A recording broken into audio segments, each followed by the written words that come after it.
Division Morton and Premier Division Kilmarnock. The sides fought out a no-scoring draw on Saturday, in which the Greenock side were perhaps a little unlucky not to produce the first major shock of this round. Chick Young reports on tonight's replay.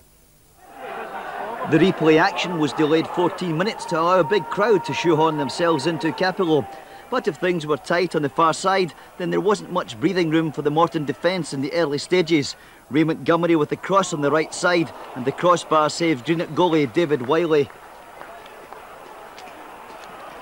And still in the close calls department, coming up a superb Tom Brown effort on the volley for Killie in their all-white change strip.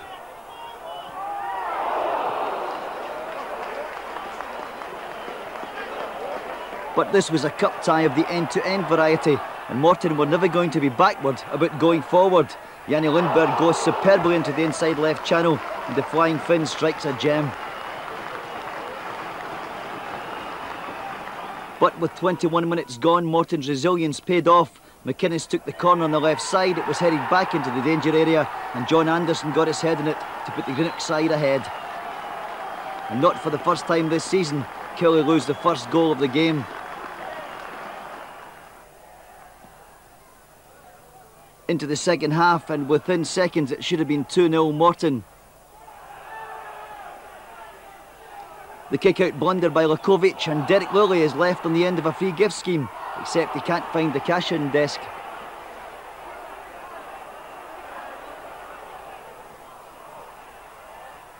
But this was Morton giving their Premier Division opponents and last season's Tennant Scottish Cup semi-finalists the fright of this season.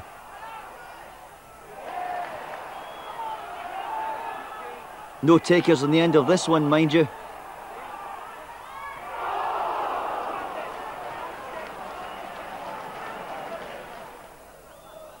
And so the next time around, Marco Rajamaki goes for the jugular and isn't so far away with this spectacular strike.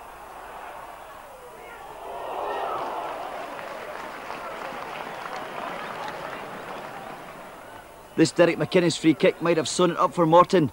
A great save by Lekovic though. But then the Tennant Scottish Cup is peppered with might-have-beens, and this one was costly, because within 4 minutes Kilmarnock were level.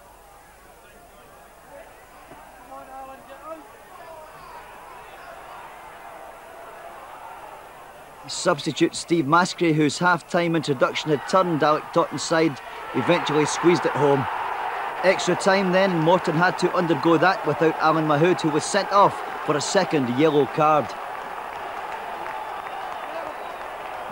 The winner eventually came after 201 minutes of Tennant Scottish Cup action between the sides, and it was super sub Steve Maskrey who wrapped it all up for Kilmarnock. So Steve Maskrey, the hero for Kilmarnock, who now face East Fife or Ross County at home. There's confirmation of tonight. Yeah. And Morton looked to have been perhaps in the end a little bit unlucky not to have put Kilmarnock out. Well, they were unlucky not to go through on Saturday. I was at that game, they were very unfortunate. They get a second bite, they went one up. But well done to Kilmarnock, good resilience there, 2 goals late.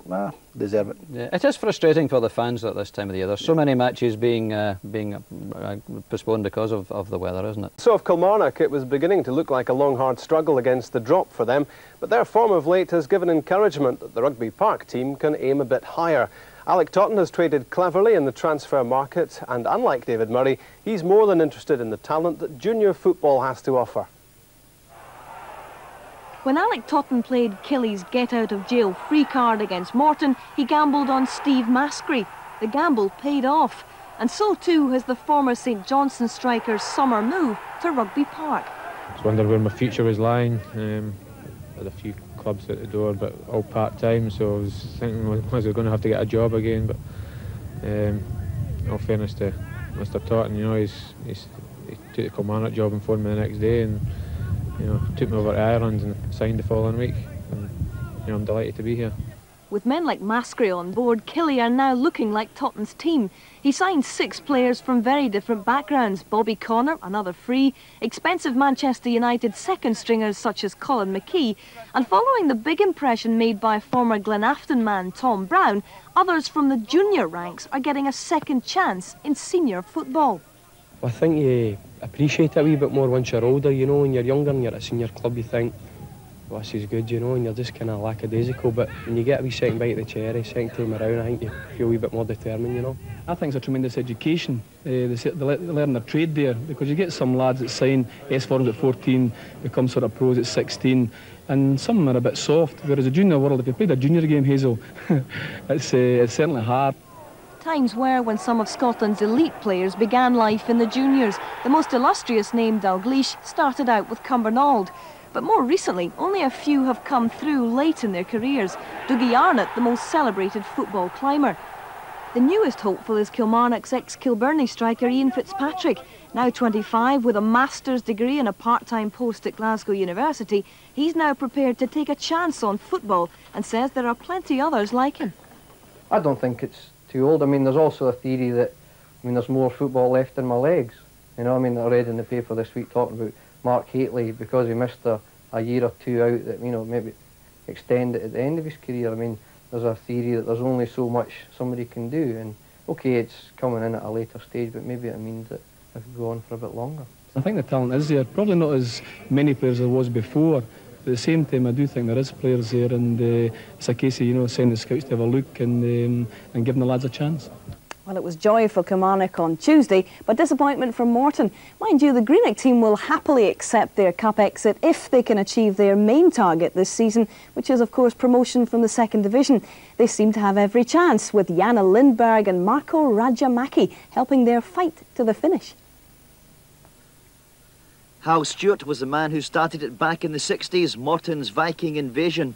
The late chairman brought to Capello a series of Scandinavians who gave to the Greenock club a rebirth.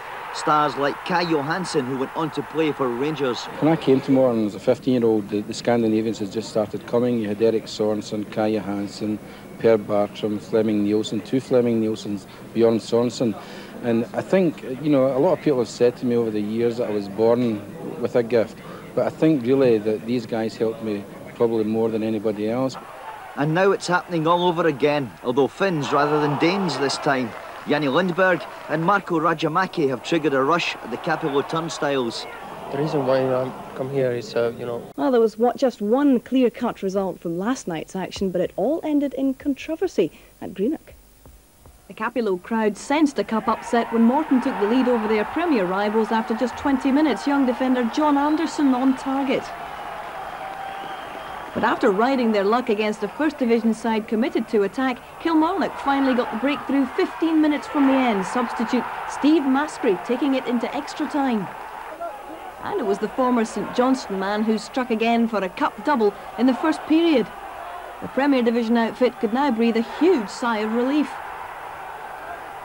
But a sharp intake of breath was to follow when, in the closing seconds, Morton's Finnish international Marco Rajamaki was denied a penalty after being fouled by Neil Whitworth.